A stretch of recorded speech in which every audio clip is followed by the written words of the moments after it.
To'satdan tomir tortishib qolishi bu kasallikmi yoki oddiy simptommi? Hozir ko'rib chiqamiz. Bu muskullar kontrakturasi deb ataladi, ya'ni qattiq qisqargan muskullarni bo'shasha olmay qolishi. Birdaniga ushlab qolsa, shunaqa holat kuzatiladi. Buni quyidagi sabablari bor. Muskul sistemasini o'zida vaspalenik omil, ya'ni xalq tilida shamollash kuzatilishi yoki elektrolitlar yetishmovchiligi, magniy, kalsiy, tuz, suv kabi elektrolitlarning yetishmasligi oqibatida yoki pay sistemamizda o'zgarish bo'lishi va nerv sistemamizda o'zgarish bo'lishida bu kasallik kuzatiladi. Bu holatni oyda bir marta yoki kunda bir marta bo'lishi va haftada bir marta bo'lishi kuzatilishi bu oddiy simptom, ya'ni muskul sistemasini sovqatishini bildiradigan simptom.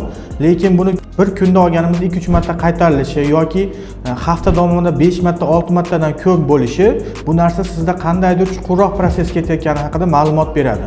Sizda va yaqinlaringizda shunday muammolar bo'lsa, bizni klinikamizdagi mutaxassislarga murojaat qilishingiz mumkin.